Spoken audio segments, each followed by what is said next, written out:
And the one that no one saw coming, which unfortunately came to an end, was Alex and Malcolm Duncan. Really? That was the Forge FC bromance for the ages, man. Those This guys is were attached at the hip.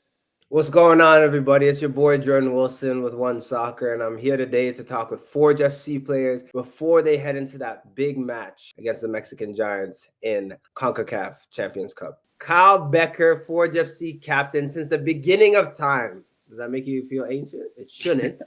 Just know that you've put in a shift, brother, and you keep producing all those brilliant moments for the Orange, for the Hammers. How you feeling, man? Feeling good. Obviously, another preseason is underway, which is a pretty surreal feeling. The older you get, obviously there's going to be fewer than more in my future. So just trying to enjoy it. You cherish them. What kind of guy are you in preseason? Because I spoke with Mo Babuli. He seems like he needs to be foam rolling for about an hour.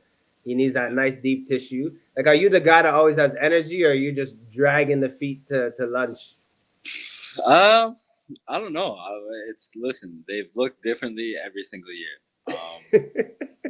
And the older you get, I think you have to change. Otherwise, it'll pass you by. You might not get as many as you want. So it's for sure changed. I'm doing a lot more ice baths than I would have been doing in my younger years. That's for sure. I'm meditating, which is crazy. Nice. If you told a 21-year-old Kyle he'd be meditating every single morning, I think he'd laugh in your face. So things change, man. Progress, baby, progress. It's all about the percentages as a footballer. You got to get those. All right, quick question. Every team, there are bromances that are just around. Two guys that like have a love-hate relationship, or you're like, how did you pair these two together? They love being in a room together. They love being on the road together. Mm-hmm. Who is the biggest bromance in Forge this season, you would say? Listen, we're still early doors, so it's tough. You know, we're only a couple weeks in, so there's some relationships forming. Obviously, Mo and Brian Wright playing together at York definitely have a little friendship cooking, which is nice to see. I think it helps too for Brian when you're coming into a new environment to have a familiar face. So that's nice for sure. But man, the one that no one saw coming, which unfortunately came to an end, was Alex and Malcolm Duncan.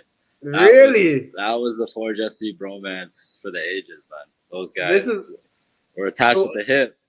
Like, what was happening? Like they're the ones that would go in at the same time, eat at the same time, all that? There's just everything, man. Like, I would say like halfway through the season, I think one of their roommates was either injured or sick or something, missing a away trip. They got paired together, and there was no looking back. Yeah. Like, you could never tell me that these guys are like, dude, you know, no one saw it close like this. Yeah, that is crazy. So great. You love to hear it. Yeah. All right, which if you're stuck in the elevator for 2 hours, you know you're getting out. Which squad player, and you could choose one player to be with, which squad player would you choose, or would you choose a staff member, and who would that person be? So the person has nothing. It has nothing to do with me getting out of the elevator. No, you're going to get out. They're just hitting a timer saying 2 hours. You're getting out regardless, but you have to be stuck for 2 hours. Tristan Borges. Yeah, that's the dog. Yeah. Would you mind to go and elaborate? It's just you guys get along well, or what? I think it'd be good. I think initially there would be a little comedy when the panic set in for either of us. Like, I think I would snap, he would snap, but they'd be on different times. Like, it wouldn't be simultaneously. Right. And I think we'd do a good little balancing act. But and then, you know, we just have some good combos. We'd embrace the moment. Be all right. I love that. The chemistry is definitely apparent when you guys play. Who do you think, when you play CF Monterrey, is going to be the player for Forge to score the first goal? Who is it going to be? Oh, you can nominate yourself, Bex. If you feel like you have a screamer from 25 yards. If you want to speak that into existence, I'm down. But let me say Dan Nimick on a set piece. Ah, look at the boy. I love that you put a new Forge player on as the first one to get the big ticket. This one, I'm interested to hear your answer with this. Every team knows that there's a coach, and the coach might have a little pet, a son, someone he doesn't yell at the same way, someone that he treats a bit different. I'm so curious to know, as a fan of Forge, or someone even that's played against you, Who is Bobby Smirniotis' pet? Who is the person that he doesn't want to yell at? He kind of saves a little bit. He's very kind to. Who's that person? And does that person wear number 10 for Forge? Or is it someone else? Nah, I think he'll be the first to say it. I think I get him more fired up than anyone Love else. that. I don't know if I don't think there's honestly like fair play. Like anyone can catch it on any single day. Just depends how he's feeling coming in. So it's I don't think anyone is exempt. I'll say that. Love that. So no one's safe. No one's safe. No. Bobby can lose it on every man. Yeah. And I would say over the years we might have had the biggest blow-ups that have been between the two of us. Wow. See, this is stuff that I wouldn't know. It's all with the intention of continuing driving the bus forward, but it has to happen, right? This is 6 years, but also you have to. That's in context. You have to take him before, like he coached you as a kid, like he watched you grow. Then also too, as a footballer, you become a man, and you're looking at another man. You have to test him a little bit. You're not a kid anymore. The amount of he told me to stop playing the ball with the outside of my foot, and the amount of times that I'll do it and look over to the bench, I think it's a little bit neat. I might be the one who catches the most strays, but everyone, I'm sure everyone feels a little different about it. You're telling me when you do the Ronaldinho no look outside of the foot, when you look away, you're smiling at Bobby, saying like, "Don't worry, the pass is still getting to where it needs to go. Just trust in my sauce." The smile is if it comes off. If it doesn't come off, it's more of a you're running back to 30 yards, right back at him. But yeah, you better go track. It depends where we are in the season, you know. I hear you. Looking at this team, looking at this time, obviously it's not ideal playing the beginning of February in cold Canada, but you guys are so equipped for this. You do this every year, and you played more of these big games than any other team in the CPL. What's different about this year? What makes you feel that you can get the better of CF Monterrey? Yeah, I mean, this one's obviously tough. Monterrey is a massive challenge. Their squad from top to bottom is just filled with players. They have a ton of talent. So it's going to be no easy feat. And I would say in this year, more so than times in the past, we're in a little bit of a turnover phase. So we have guys coming in that we know we have quality, but we're definitely asking some people to step up and embrace that challenge and make a name for themselves. So it's a matter of trying to find as much chemistry and as much will and desire early and often in this season that we're about to embark on. And you're trying to come away with the biggest result in the first two games that you're playing. So it's a challenge, but it's exciting. I've said it time and time again, man, these are the games that you want to play in. And if you're sitting here making an excuse saying, "Oh, I wish it was halfway through the season," or "I wish we were playing this game 3/4 of the way through the season," then you've already lost the battle. So, Bex, who are those players? What needs to be done? Sorry? Who are those names? Who are those players you feel? Well, obviously, I mean, the one I mentioned before, bringing in a guy like Nimick to play in the back, he's obviously going to be asked to play. And I mean, maybe I'm wrong, but start and be a dominant player in the biggest game of his career to date. You look across the roster, you have guys like Malik. This is a season where he needs to really step up and take an opportunity to cement his name and take his opportunity and really take that leap forward. Noah Jensen's another one who's going to have to really step up, be a bigger player. But he's done it time and time again. But now it's just really being like, nah, for lack of a better word, put your balls on the line and be like, this is mine. And we just have those guys across the roster. Schwanier is another guy who's done it time and time again, but now he's a certified veteran on our team, a guy who's had tons of success in this league and had tons of success in this competition. So we're going to have to lean on guys like him. Brian Wright coming in, you got to do the business. So we have those players. And then you have a young guy like Kadeem Kane. He's obviously been a young player that we've identified, and we know the guys who train with him day in and day out that he has a ton of ability, but it's how can you piece it together, be a little bit more consistent, and then get that opportunity and take it, don't look back. So Dex, love chatting with you, bud. I'm going to make sure that in 2025 we do this more often. Go give them heck. Make sure that you're buzzing. Do not leave in the 60th minute. Make sure you play the full 90, my guy, and really rev that engine up. But good luck in this first match on February 5th. Appreciate it, man. Thanks, man. Love, bro. I'm here with the Mo Babuli. You could say Hamilton Forge FC player, then York United superstar, but then back to Forge FC, where you're home. How you feeling, brother? How's it going over there? I'm good. I'm good. Just working out here. Just getting going. Yeah. Everyone's thinking about Mexico. You think about sun and potential margaritas, but you're telling me that it's a bit cold. Yeah, we've been having some storms, some thunder showers. We got a few good days at the beginning, but we just gotta continue what we're doing out here. Just grinding away. What's the mood like in the camp? How's everyone feeling?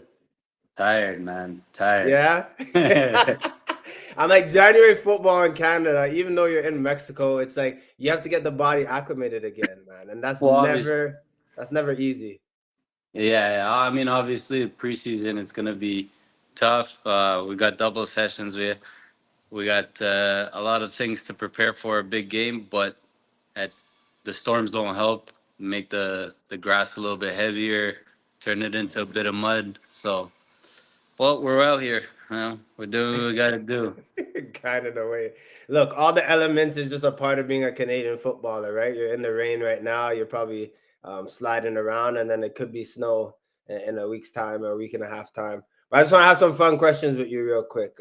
We played together for a season. You've also scored a few goals against me, and it's one of those things where when I look at you and see you play and you're on the ball, you're such a dangerous guy going forward. But I want to know more about you and the squad right now. We know that bromances are real within a team.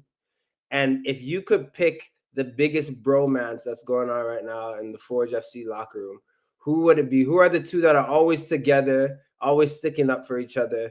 Who are those two guys within the squad?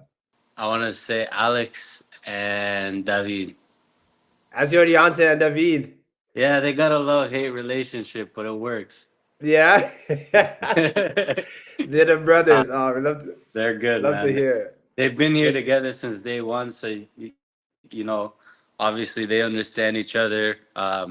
They take little jabs at each other, and it's fun, it's entertaining. But at the end of the day, they care for each other. You need that in the group a little bit, right? Everyone gets along all the time. It gets a bit stale. You need two people you could depend on for a little bit of drama here and there. All right. Yeah. If an elevator broke down, I know you'd hate this type of situation. But if you're stuck in an elevator for 2 hours, but you could choose which player to be stuck in the elevator with, it could be player, it could be a squad member or staff. Okay. Who is that person for Mobile Bully? Oh, there's a few, man. It's easy to be stuck in an elevator for a couple hours with these guys. But one, you have to pick one guy that you know is maybe going to provide the jokes, maybe has hidden snacks, maybe going to tell you some stories. Who's that one guy you'd pick? You know what? I'll pick Jelani. Jelani, Yeah, me and him go way back, so I'm sure we can make the 2 hours fly. that guy can talk. Well, I'll say that much for sure. That with the 2 hours, he's a joker. Absolutely, Jelani. All right, pick a player on your team, yourself included, that you feel like is going to score that first goal against Monterrey on February 5th. Who's in form? And if the past shooting drill wasn't great in training, just let that be. Know that you still have some time to get sharp. Yeah. I mean, yeah, it could come from anybody, but if I had to pick, it'd be me or Borges. Love that. I love that you put yourself in the mix. All right. Yeah. Last one of the funny ones, I guess, or the ones I'm interested about. Every coach has a little pet, the sun. Every coach has one, and all the players know who that person is. I just want to know if I ask someone else if they're gonna say the same name. Who is Bobby Smirnionis's son? His pet. Who is that guy on the team? Oh man, put me on the spot. Bro, don't worry, man. It will go in the archives. No one will ever see this. Don't worry about it. It's okay if they see it, they see it. But I mean, to pick one is I don't think he's got like a pet. Obviously, he's got a good relationship with Bex. He's known him since he was a kid. They've done a lot of things together. Noah's up and coming. But for jokes, we do say Rezi, uh, Yeah. Rama, because of the Greek background. They speak together in Greek, so let's just go with him. I wonder if Bobby's doing it out of fear a little bit because he knows that Resi could give him a roundhouse kick if if Nah, Bobby benches him. nah, they've got a great relationship as well. But I love that. it's funny. It's funny when they start talking in Greek to each other. Forge has been in this position so many times, and you guys haven't played. There's no team in the CPL that has played bigger games than Forge FC internationally. What makes this time different going against CF Monterrey and the Mexican Giants? Yeah, I mean every time is a step up. I think the challenges get a little bit harder. Monterrey is probably the best team in Mexico for the last few years, so they've been around. They've got the experience. They've um, been in these situations before, and obviously, they don't really have like a salary cap like we do. So for us, it's just try to catch them off guard, catch them by surprise, and bring something different with the energy and what we can do and what we can try to achieve against them. And yeah, hopefully we can play a good game, both home and away, and hopefully get a result. We know it'll be tough, but we're gonna try our best. Brother, it's a pleasure. Love Thank you, speaking with man. you. Good luck with everything, man. Appreciate it, brother.